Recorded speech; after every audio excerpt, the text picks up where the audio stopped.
It is my honor to introduce today Father John Erickson. I should have asked him during the break, what year was it that you joined the Orthodox Church?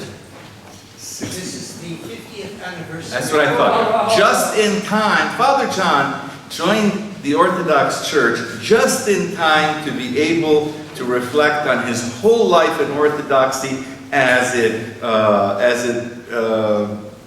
has to do with Orientalium, Ecclesiarum. And that's what I'm going to do. Yeah, that's the divine plan operating in all things. Now, I've always thought of Father John as a senior scholar, because he started teaching at St. Vladimir's Orthodox Theological Seminary in 1973. I left for seminary in 1974. So for me, he's always been there. This voice, this scholar who's always been present. So much so that when we got together, we now both live in Tucson, Arizona. I for health reasons, and Father John because he is apocryphally retired. And I say apocryphally retired because he is just as active as he's always been in many very interesting areas. But we got together, we invited the Orthodox clergy of Tucson, which is not too many people, over to our house. And when it came time for prayer, I immediately said, well, Father John is the senior priest among us. And he had to remind me that no, he wasn't, because he was ordained to the priesthood about 9 years ago, is that it? Something like that. Yes. And, but that just tells you how my mind immediately went to him as somebody that I have the utmost respect for. He's always been there in my life as a voice of orthodoxy. Father John, as I said, taught at St. Vladimir's from 1973 until his retirement to Tucson in the summer of 2009. He is the Peter N. Gramovich Professor Emeritus of Church History and the former Dean of St. Vladimir's Orthodox Theological Seminary in Crestwood, New York. His publications include The Challenge of Our Past, Essays in Orthodox Church History and Canon Law, The Quest for Unity, Orthodox and Catholics in Dialogue, Orthodox Christians in America, A Brief History, and over 70 articles and book chapters. Since, quote-unquote, retiring, he has continued to be involved in ecumenical activities, including the North American Orthodox Catholic Theological Consultation. With his wife Helen, he is currently involved in a 15-month project for the Sitka National Historic Park, the National Park Service, on the cultural landscape of Russian Orthodoxy in Alaska, circa 1840 to circa 1920. After completing several writing commitments relating to Orthodoxy in America, he hopes to embark on a wider study of Orthodoxy in the modern world. And so it is my honor and my pleasure to invite my neighbor, Father John Erickson, to address us on the Orthodox perspective.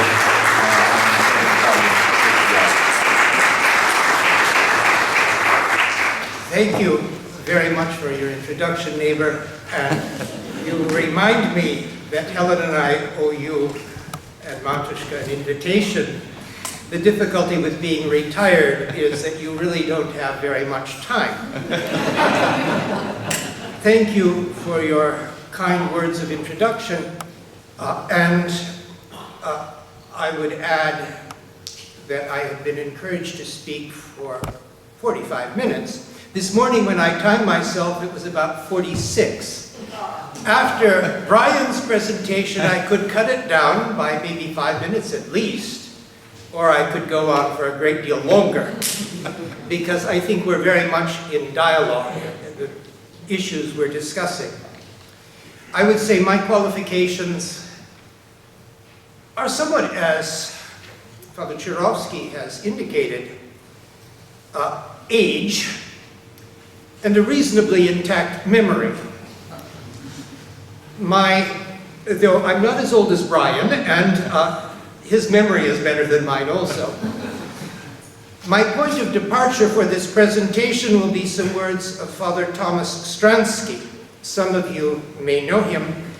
He was one of Cardinal Augustine Bea's first recruits for the Secretariat for Promoting Christian Unity, being formed at the time, just before the Council.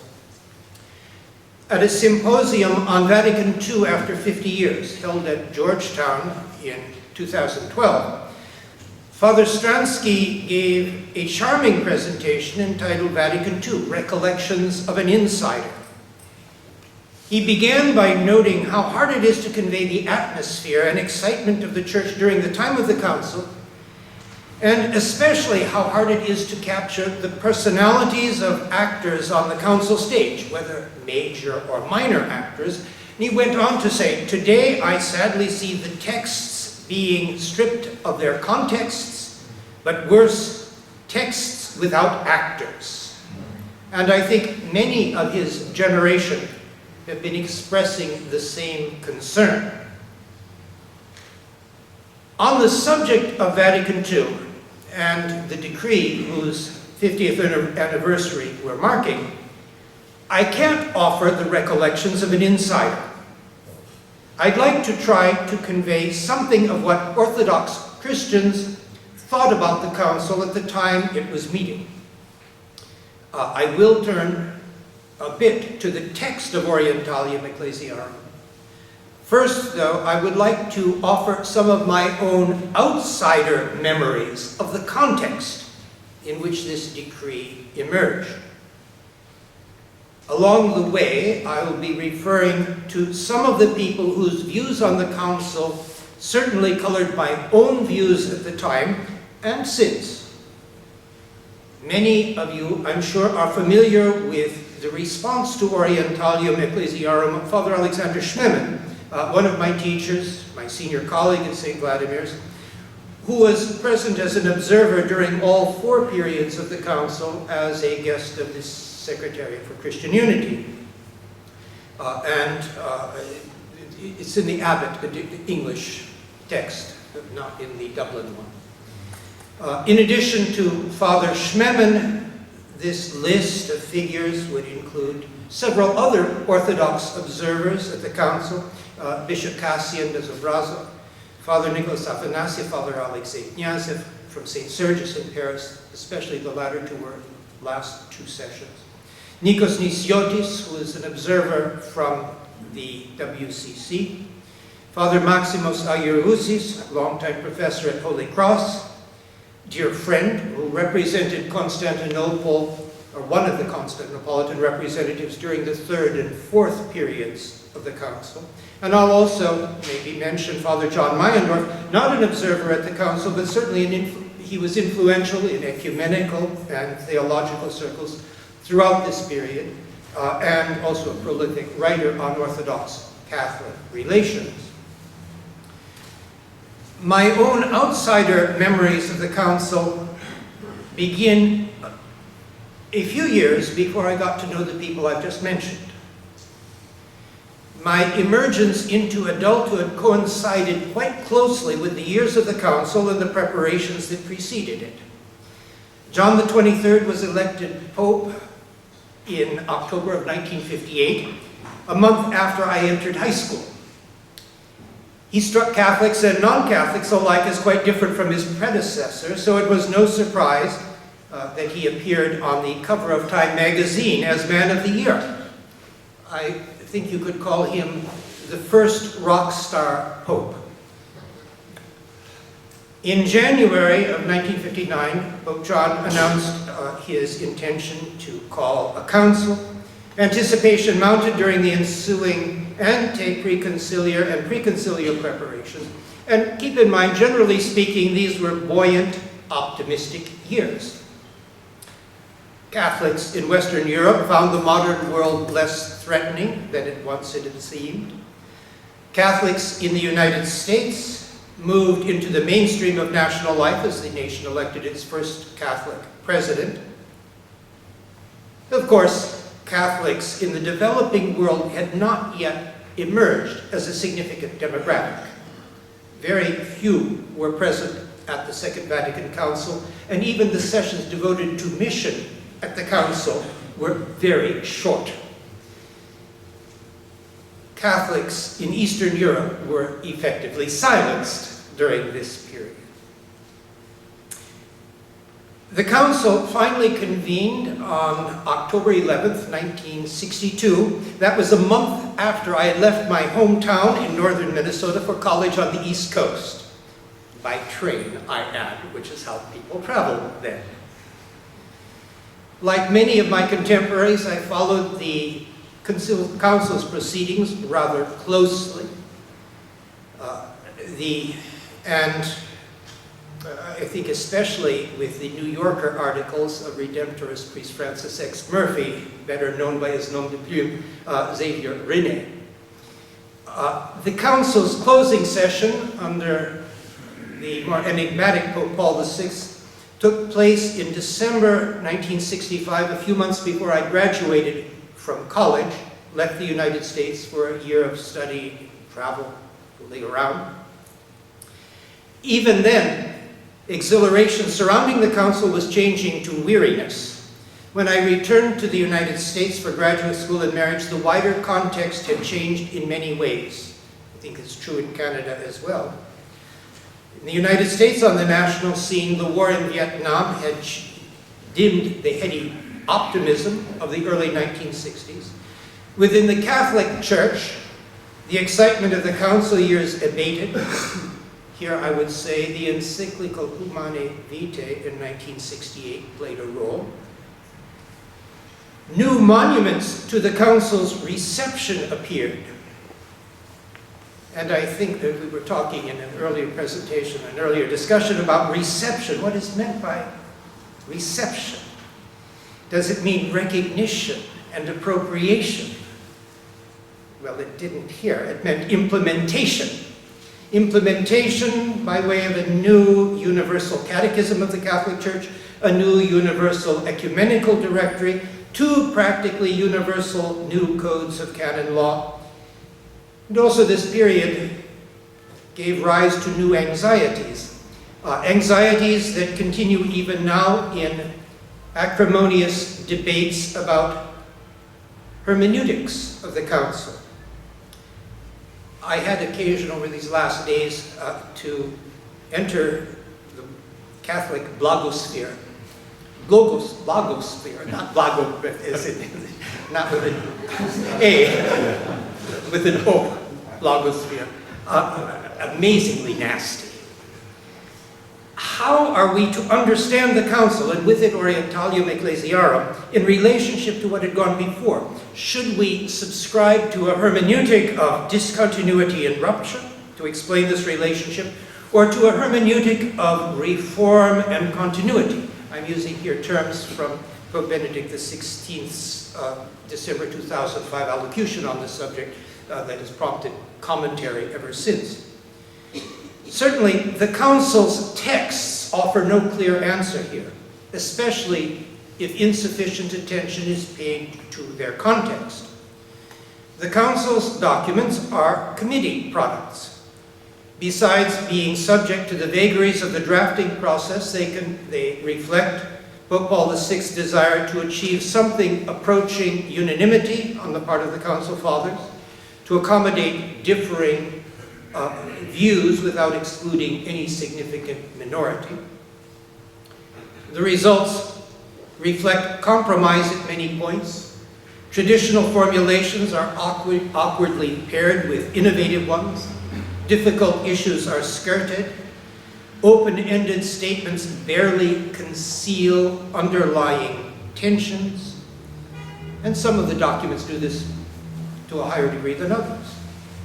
And these texts also reflect Pope John XXIII's desire to address the issues of the day in a positive way rather than through condemnations. This makes the texts of Vatican II more difficult to parse than the carefully worded anathemas of most earlier councils. Around the time of the council, and for some time thereafter, popular opinion, Catholic opinion in the United States, and I would guess probably here in Canada, in part encouraged by the media, was inclined to adopt a hermeneutic of discontinuity. How many of you remember the first Sunday of Advent in 1969? I remember Catholic friends on that day. It was the first Sunday of the Novus Ordo. Some found the experience exhilarating, some found it bewildering, some regarded it as a frontal assault on their identity as Catholics. I was a non-Catholic from a mid-sized town in northern Minnesota. I was someone only marginally affected by changes that preoccupied my Catholic friends. I was more impressed by the Council's continuity with the American religious scene as I knew it and as I understood it. And I believe that this scene is something that many other people of my age might recognize. That scene, I hasten to add, was quite different from what many present-day Catholic exponents of tradition and continuity think of when they write with nostalgia about times they never knew.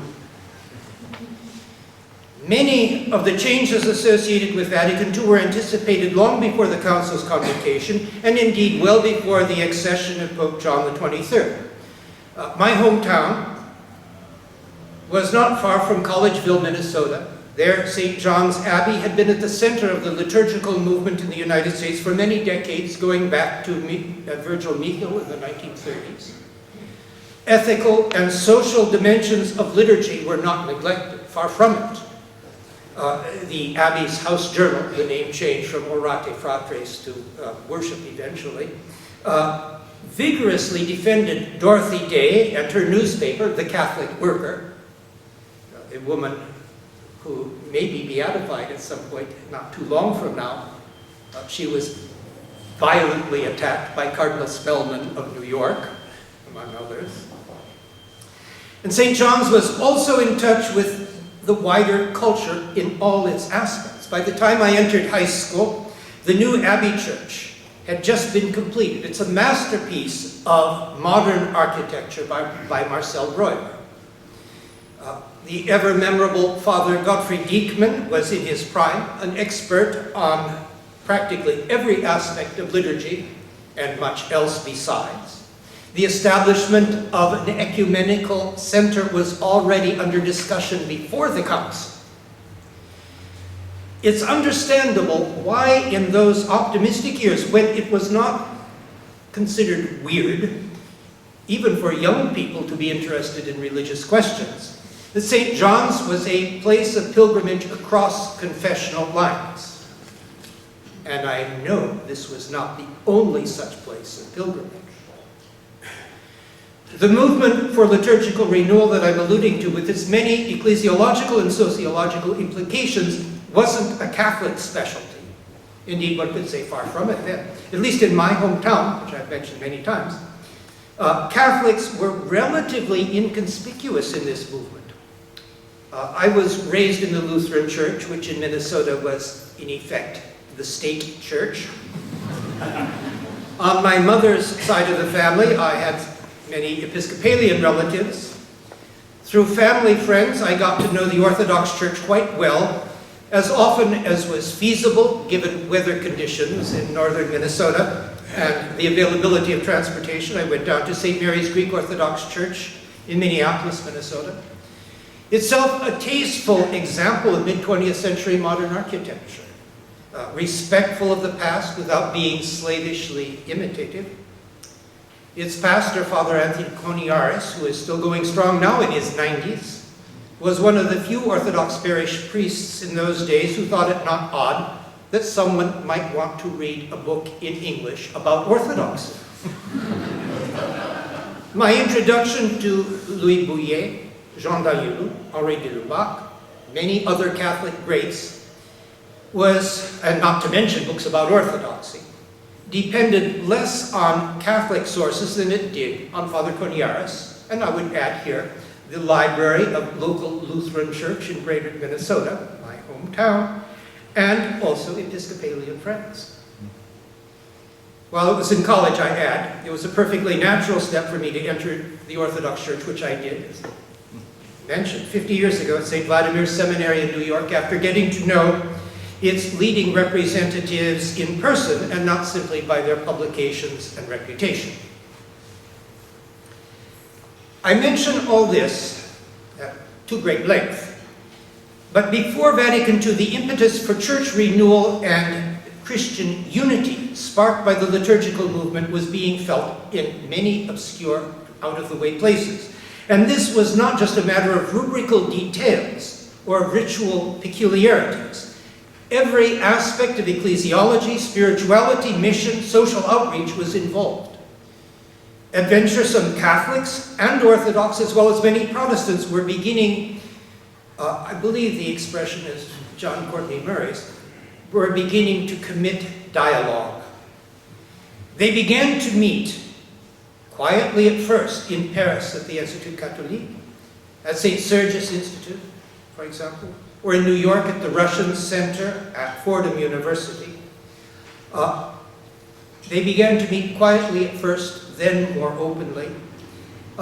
Those engaged in these early ecumenical discussions were eager for dialogue with their contemporaries across confessional lines. But even before engaging in this synchronous dialogue, they had been engaged for some time in a dialogue of a different sort. They had been engaged in diachronous dialogue with their own past, with the Church's past. I've mentioned already some of the Catholic and Orthodox figures involved in this return to the sources, this ressourcement, as we learned to call it around the time of the Council. But many of the figures I mentioned, whether Catholic or Orthodox, were expert in liturgy, patristics. Also, I'd add biblical studies, though less among Catholics than among Lutherans and Episcopalians. Their study of the ancient sources compelled them to re-examine, and reappropriate their own more recent traditions. It caused them to come to grips with history. It led them to a more nuanced assessment of factors leading to the division of the churches. And I'd add also their rediscovery of these texts, in these texts, of the communio ecclesiology of the early church, the understanding of communion that Father Brian was talking about, the common heritage of both Catholics and Orthodox, suggested the possibility of reunion understood not in terms of return or of submission, but rather reconciliation. Perhaps more importantly, in these ancient sources, these figures I've mentioned discovered hitherto untapped resources for renewal of church life today. In this way, ressourcement was closely linked to aggiornamento, another one of those words that we learned to use in those years. These words might appear to express almost diametrically opposed impulses, the one looking backward, the other looking forward, but both were geared to change and aware of change. Change in paradigms, not just changes in rubrical, disciplinary, and administrative details. Among other things, this renewal involved rediscovery of worship as the common action of the whole people of God, not just something performed by the priest on behalf of a largely passive congregation. It involved rediscovery of the ecclesiological implications of the Church's sacramental life. In effect, it reversed the old institutional model: the Church makes the sacraments to become the sacraments make the Church. And again, this is something many people have pointed out. Particularly important here was rediscovery of the Eucharist as presented in the writings of the Church Fathers. the Eucharist comes to be seen not just as one of several means of grace at the disposal of the Church, conceived of as a divinely instituted, hierarchically structured body politic, but as the very basis for the Church's life. In the local church, when clergy and faithful with their diverse gifts are gathered together under the presidency of the bishop in Eucharistic fellowship, there the Church becomes truly herself, truly the Spirit-filled people of God. These were the convictions of the people I got to know, the people I was reading. And theological insights such as these found expression in many of the documents of Vatican II. This was certainly true in Sacrosanctum Concilium, the Constitution on the Sacred Liturgy, the first of the Council's major documents and the one that would profoundly affect those that followed. This was also true of Lumen Gentium, the Constitution on the Church, or at least portions of it. Particularly welcome to Orthodox observers was the teaching on the episcopate. Lumen Gentium decisively reversed a line of thinking that had dominated Roman Catholic theology from the 11th century onward. A line of thinking that saw the priesthood as the summit of ordained ministry, thereby suggesting that the bishop was simply a priest who had been granted additional jurisdiction, additional faculties. According to Lumen Gentium, by episcopal consecration, the fullness of the sacrament of orders is confirmed. In principle, this affirmation eliminated any possibility of viewing the bishops simply as vicars of the Pope, as middle managers in a well-organized hierarchical pyramid. In principle, this also provided a basis for discussion of conciliarity and episcopal collegiality. But of course, the text went on to add a number of qualifications. For example, that the offices conferred in episcopal consecration could be exercised only in hierarchical communion, especially with the Bishop of Rome. This is a point reiterated in a very convoluted way in the unfortunate Nota Previa Explicativa, the preliminary explanatory note which Pope Paul and the Holy Office insisted on adding at the last moment, and which accompanies all printed editions and translations. Evident here are some of the internal tensions, inconsistencies, and paradoxes that characterize many of the documents of Vatican II. Institutional and sacramental models of the Church are juxtaposed. Is any reconciliation between them possible? Can the new wine of the Church, understood in sacramental terms, be contained in the old juridical wineskins inherited from the pre-conciliar period? These were the kinds of questions that preoccupied many of the Orthodox observers at the Council, at least those I knew best. That is to say, those with Paris connections, those whose favored approach, Eucharistic ecclesiology, meshed so neatly with the approach and the nouvelle théologie of their Catholic peers, their dialogue partners, their old friends, acquaintances going back very long time. I add here, the first of the liturgical years at St. Sergius, 1953, and already then drawing on both Catholics and Orthodox. Though the featured speaker invited for 1953 did not speak at that time because his Catholic superiors excluded him. That was Jean Danielou. The ecclesiological orientation of the Orthodox observers at Vatican II may help explain why they showed relatively little interest in Orientalium Ecclesiarum. These people were interested in the big issues, the controversial issues, the kinds of issues raised in debates on Sacrosanctum Concilium, Lumen Gentium, Unitatis Redintegratio. These were the texts that resonated, if only intermittently and inconsistently with their own ecclesiological perspective. Notwithstanding the kinds of shortcomings I've alluded to, these were texts that created an improved atmosphere for dialogue. These were, by comparison, Orientalium Ecclesiarum was stale, hackneyed, filled with housekeeping details, short on substance. I'm sort of paraphrasing the thought and the opinions I've heard. Father Schmemann quipped at one point, I suppose it was inevitable that they called on me for a comment on Orientalium Ecclesiarum.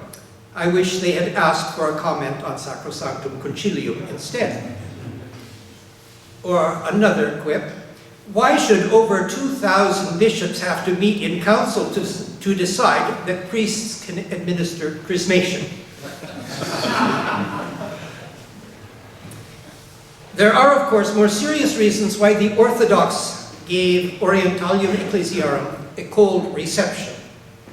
In his comment, Father Schmemann gets right to the point. His first sentence, it is not easy for an Orthodox to express his views on this particular decree for the simple yet important reason that the very existence of, and he uses it in quotation marks, the Uniate Eastern Catholic Churches has always been considered by the Orthodox as one of the major obstacles to any sincere theological engagement with the Roman Catholic Church. Again, Father Brian's presentation, I know, addressed this, and there may be some dialogue forthcoming. Orientalium Ecclesiarum did relatively little to resolve this issue of Uniatism. In fact, it may have exacerbated this issue. The term uniate had come to be considered pejorative. I'd add, though, once it had been used with pride within the Roman Communion. Among the books that I was reading and that I borrowed back when I was in high school was Adrian Fortescue's The Uniate Eastern Churches. The term Eastern Rite Catholic was still being used, and I would add here that Orientalium Ecclesiarum, typical juxtaposition fashion, uses the terms as synonyms at a number of points. But this term was no longer in vogue. It might suggest the Catholics in question differed from Latin Catholics only in the externals of worship. Orientalium Ecclesiarum affirmed that the Eastern Catholic churches constituted churches, or at least that is how the decree came to be understood, a very welcome development. They constituted churches whose vocation, to use a word used often then, was to provide a bridge to the separated churches of the East rather than a substitute for them. Father Chirovsky suggests catalyst is a better word here. Some of you may have been here for his presentation. It's just delightful. The Eastern churches were to witness to the possibility of being in communion with Rome without loss of cultural or of ecclesial identity. At the same time, the rationale for the existence of the Eastern Catholic churches was already being questioned. This coming November 21st will mark the 50th anniversary of the promulgation of Orientalium Ecclesiarum.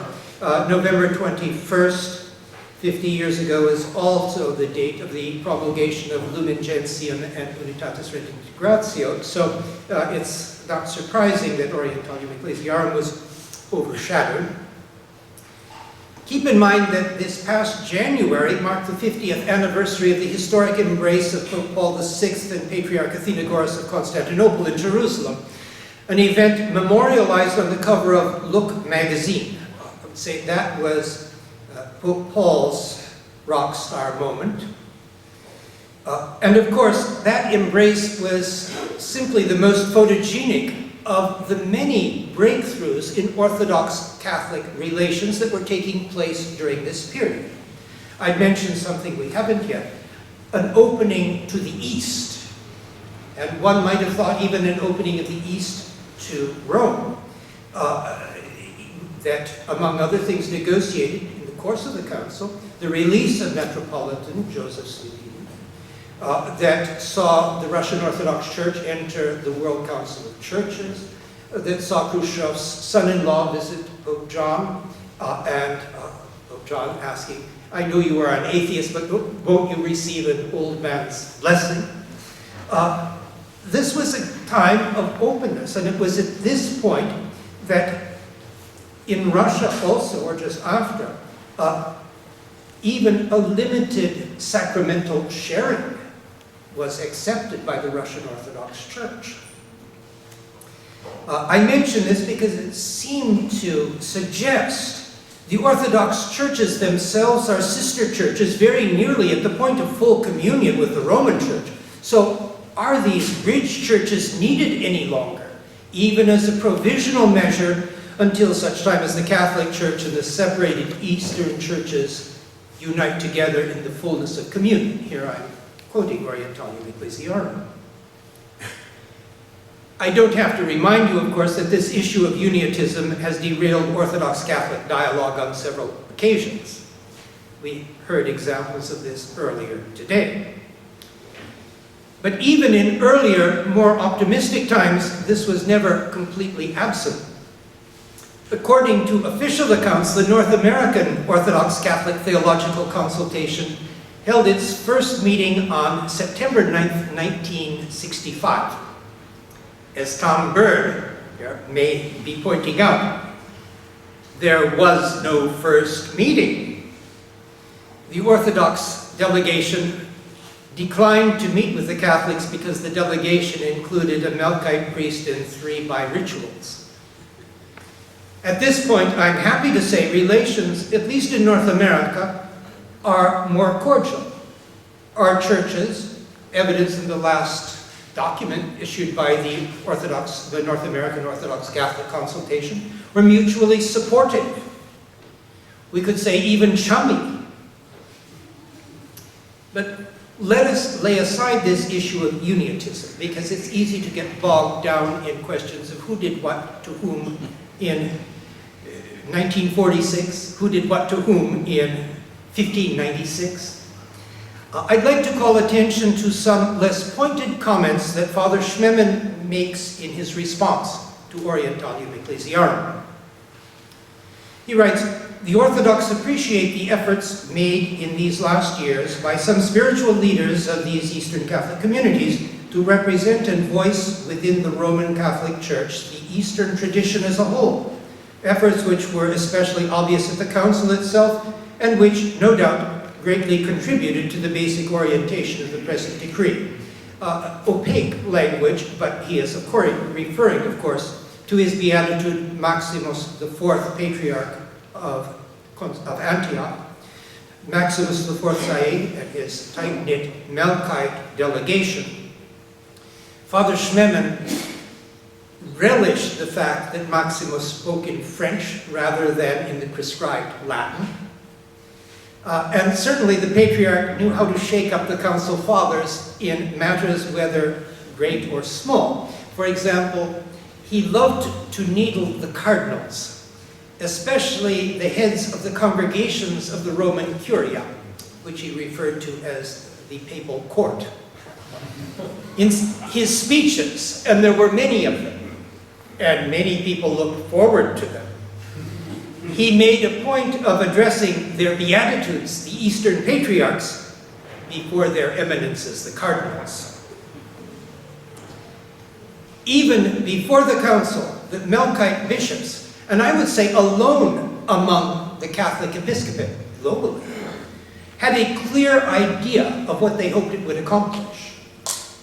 In responding to a preconciliar request for agenda suggestions, they insisted that the Council's first concern was to work for Christian unity, especially with the Orthodox.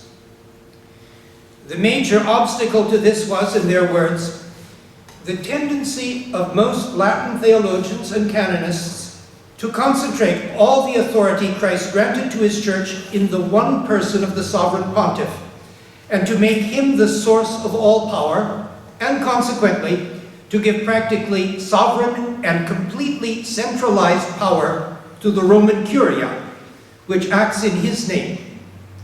In this perspective, it is difficult to see in the apostolic authority of the patriarchs and bishops anything except a pure and simple delegation of the supreme authority of the Pope, which he can limit and revoke at will.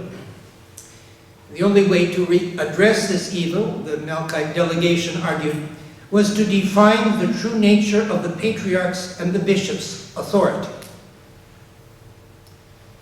Right on, the Orthodox would say. Right on would agree many of the parity at the council. Right on eventually would agree a great majority of the council fathers, notwithstanding the objections of a persistent and vocal minority.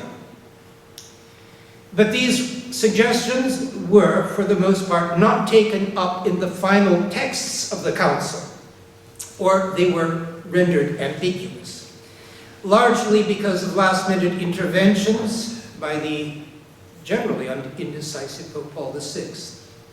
Proposals for structural reform of the Curia were effectively taken off the table.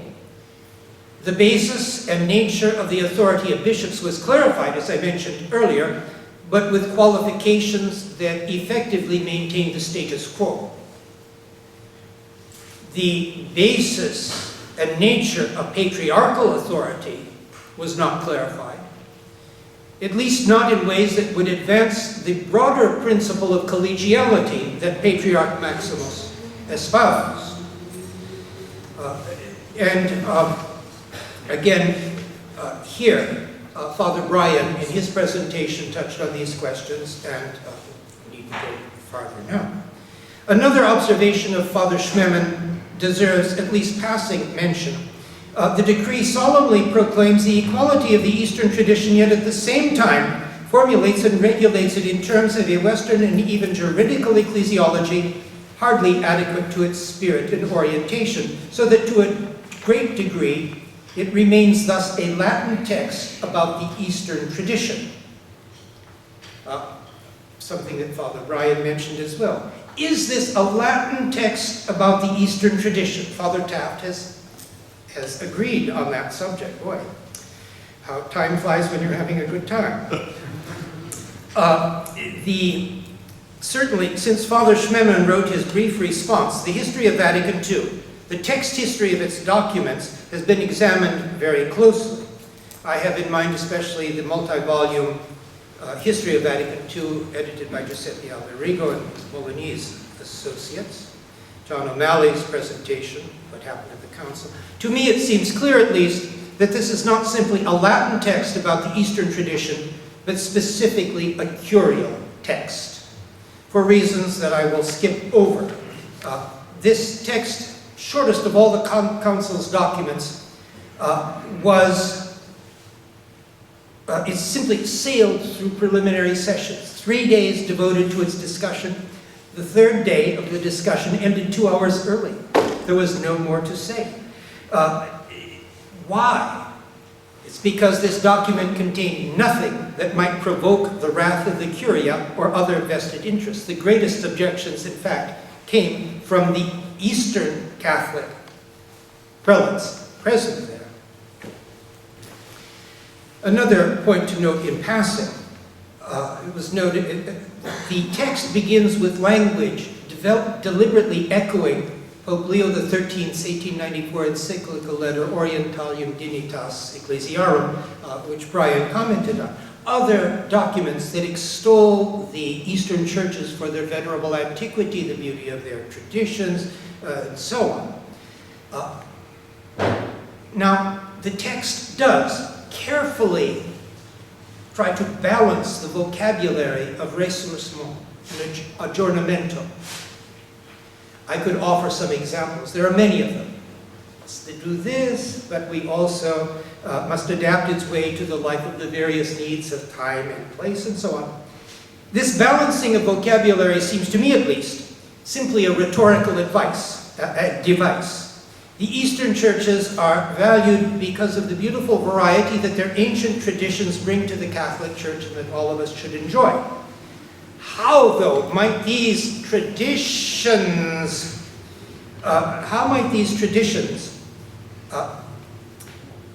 enliven and renew church life today? What, for example, might the Roman Church learn from the synodal structure of the Eastern churches?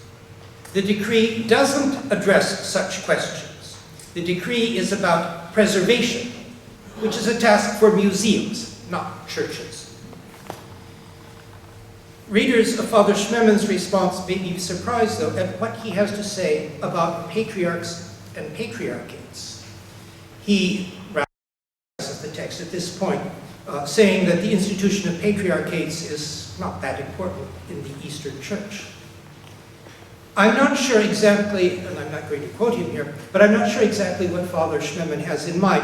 In actual practice, the power of patriarchs in the Orthodox Church has varied considerably from time to time and place to place. Sometimes it's been just enormous.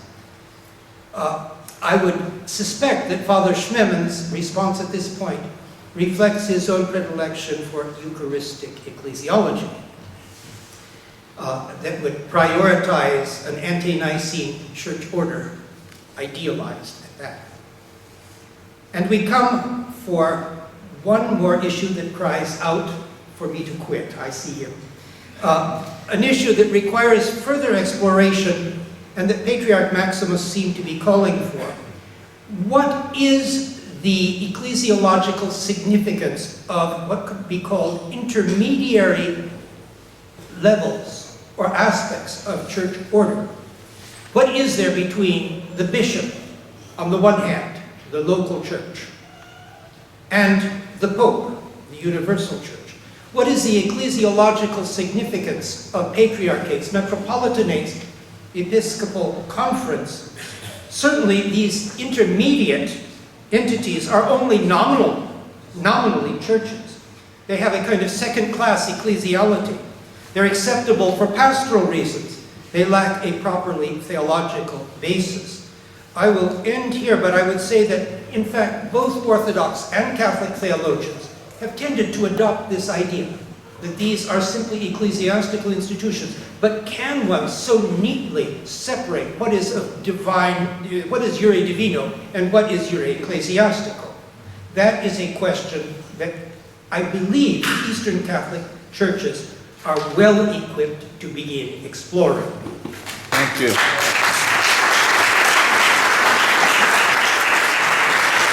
Thank you, Father John, but don't leave because the reason we were signaling for you to end was because we wanted discussion, and we figure that some very important points will come out as people provoke you to voice an opinion. I tried to provoke you. That's right, that's right. I mean, it's a dialogic reality. So, if there are any questions, okay, Brian. Professor Butcher. Okay, we'll go there. Thank you, Father. I would like to know your thoughts on the following question.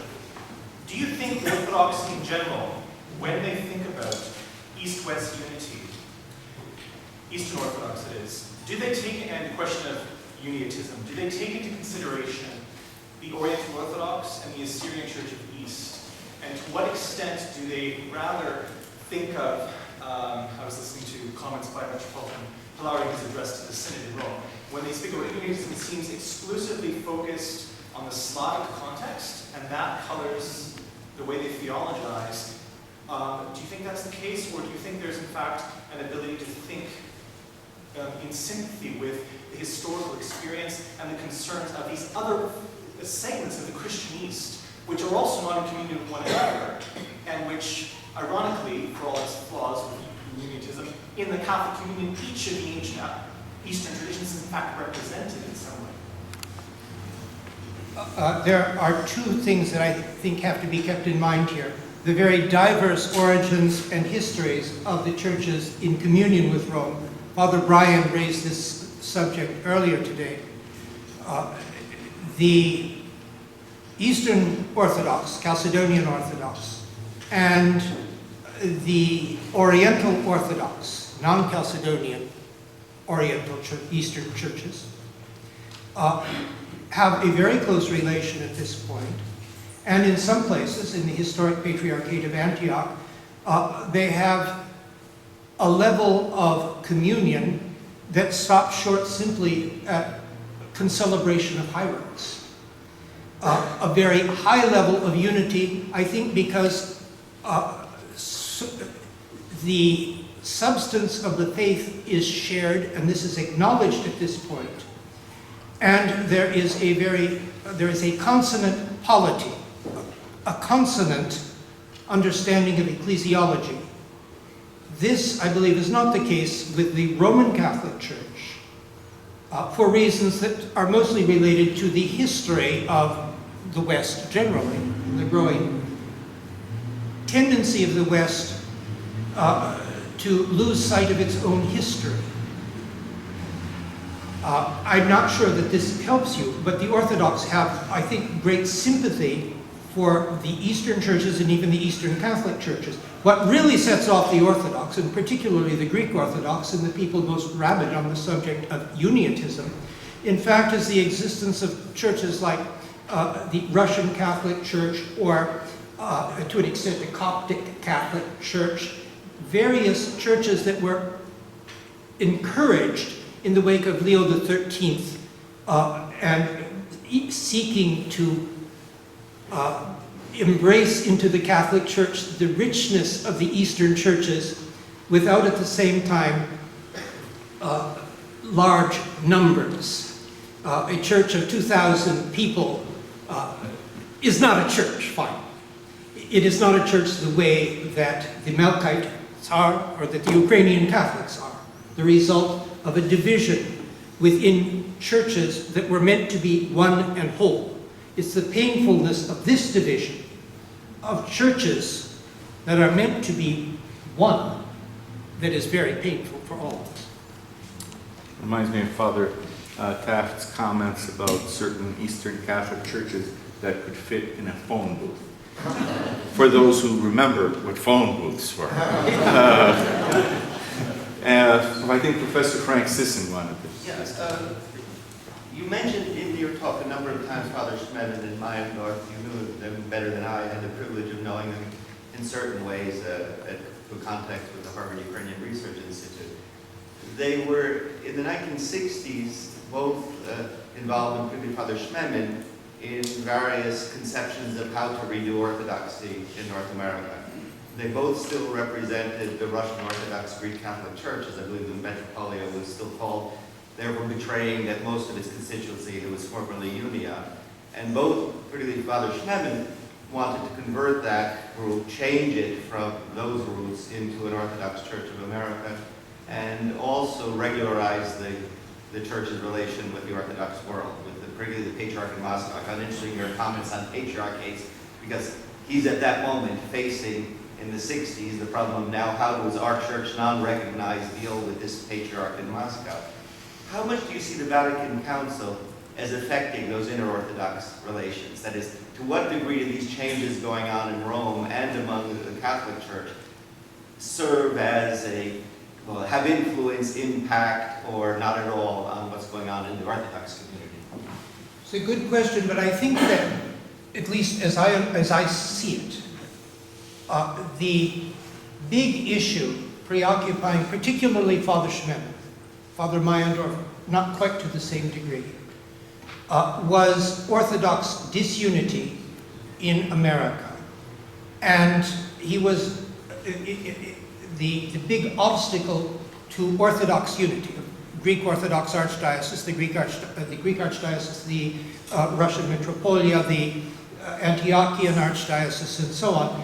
The big obstacle here was that the Russian Orthodox Church said, no one can go any farther until you are all in good relations with your mother church. And that was not the case with the Metropolia, the Russian Orthodox Greek Catholic Church in America. And so his attention, his interest was not so much independence from Moscow, but Orthodox unity. And I believe, especially in the case of Father Schmemann, he would have been quite content with unity under the exarch of the Patriarch of Constantinople. This is just my reading of that situation. The concern was the manifest disunity of Orthodoxy in America. And also, I must say, he was much less insistent on the principle of territoriality. He was much more willing to accommodate overlapping episcopates and national differences and other cultural differences in these than many Orthodox have been. The current effort to eliminate two bishops, to have only one bishop in one city becomes very artificial. I would rather have 5 Orthodox bishops in New York who cooperated and were as well disposed to each other as the 5 Eastern Catholic bishops in Aleppo that were mentioned in an earlier discussion. That is a better model than simply saying one should go to Englewood and another one should go to Scranton, Pennsylvania, and another one should go. The ecclesiology of suburbia. That's the Newton. Right, at Stanford, Stanford. Connecticut, right? Yeah, all these things. It's all based on that kind of thinking. Professor Schneider.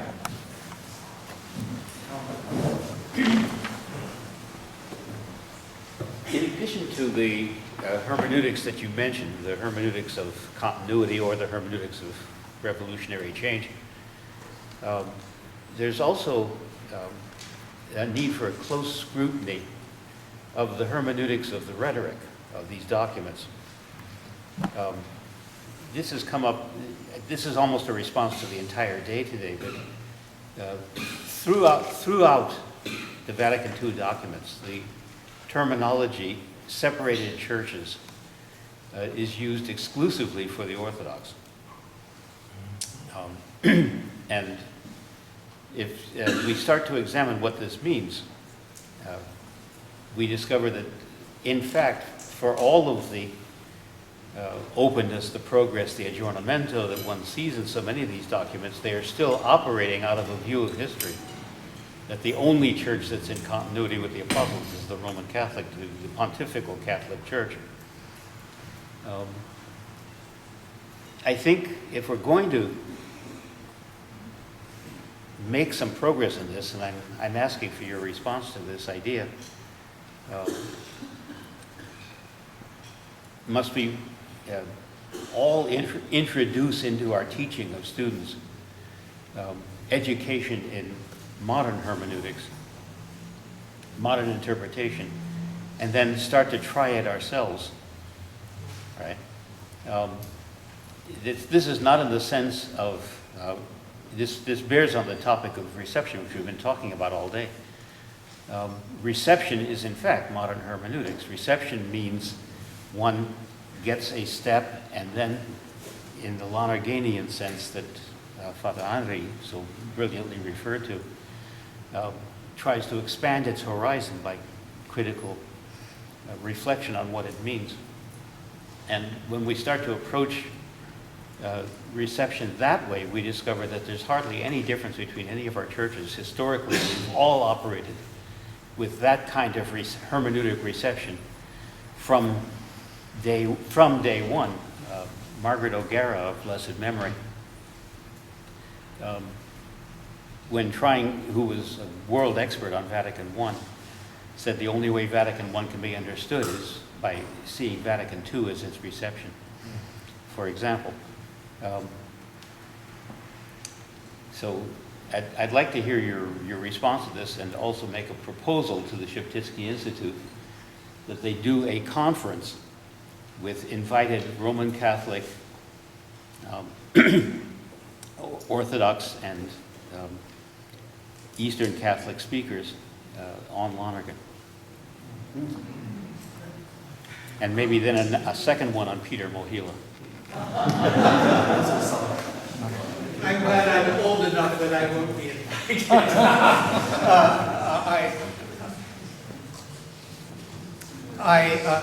You cover many points, Richard, and I really can't speak to all of them, and I will not try.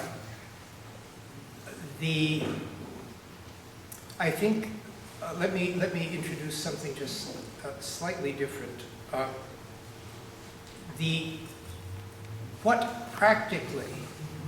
How practically do we view our churches, and how they present to the world, and how actually in our world situation now is authority exercised? This is partly a hermeneutical question. Well, let me back up just slightly to answer your question to some extent. Every council opens some doors. Every council also closes certain other doors, even when it adopts language that doesn't include an anathema. The Second Vatican Council, it seems to me, closed a number of doors, as well as opening a number of doors. It's harder to get those doors open.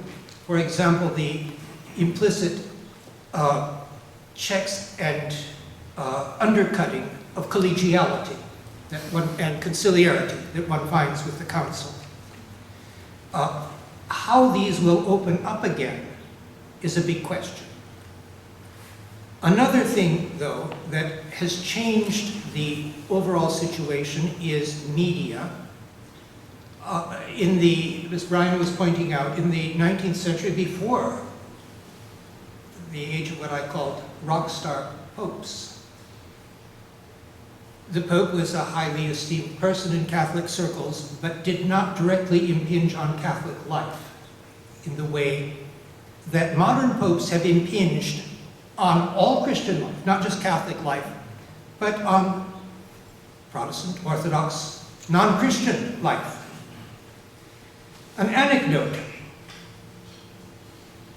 Paul VI made a very noteworthy trip to New York where he spoke to the United Nations about peace. This in the course of the Second Vatican Council. Enjoyed enormous press coverage. Back in Rome, the same day that he had returned, he was making presentations, Cardinal Ottaviani, usually taken as an arch-conservative, was saying how wonderful it is that the Pope is becoming so universally recognized as a figure, as bringing a word of the Catholic faith, and so on. Whether from the side of one element of the Second Vatican Council or another, the Pope has emerged in a much grander way in our world today than he ever was in the days, let's say, of was it Pope Gregory XVI in the early 19th century. He could just walk around Rome in a black cassock. I don't see popes doing that any longer. And I fear the same difficulty. How much we love Pope Francis, but does not this come to substitute for that appropriation of the faith that should be of each and every one of us, on the part of each and every one of us? I ask that as a question. Thank you. Are we out of time? One more question. One more question. But I just do want to register that I'm waiting with bated breath for, as a good Eastern Christian, on for a conference on Petromo Hilla's interpretation of Bernard Larmigan. Okay, one more question. In order to, keep the apophaticism that's needed for me. Okay, Anastasia. Many times in the discussion today, we mentioned that the Catholic Church, which I represent, we're searching for the unity with the Orthodox Church. But what exactly do we mean or envision when we say Orthodox Church? Orthodox Church exists as a communion, a collection of churches, which pride themselves in what they call the ecumenic unity. But then when you start looking at it closely, some baptized, some rebaptized, some marry Catholics, some don't marry Catholics. Those are strong ecclesiological statements. Those are not just matters of discipline. So when we say that we're searching for this unity, with the Orthodox Church. How exactly, in practical terms, can we go about it if, you know, I hate to say there is no such a thing as an Orthodox Church as a unit, so to speak, in the way that Roman Catholic Church exists, but how do you go about it? Is it only the council, or should we search communion with each separate church? The Orthodox churches, or the Orthodox Church collectively, regards itself as a communion of churches. And the Orthodox Church has insisted on use of the singular when it is engaged in ecumenical enterprises. I mention this not because you are incorrect in saying that there are so many differences, but the differences that you pointed out are differences that can be found within practically each and every one of the Orthodox churches. I find them regrettable. I would say that in many cases they are not unlike the divisions one finds between Roman Catholics that one finds in the Catholic blogosphere today. You've got sede vacantists, you've got the Society of St. Pius X, you've got a number of opinions that are appearing. The controversy that is surrounding the current Synod on the Family is, to me, simply disgraceful. I don't know that the Orthodox, however, would be any more united on this subject. The fault lines that divide our churches now don't divide us along denominational lines. They divide us along ideological lines. And we have to begin to address this question in a real way. Thank you. That's an excellent way for us to, that's something for us to reflect on. Thank you, Father John, for an excellent paper, but especially these last reflections leave us with something to dwell on.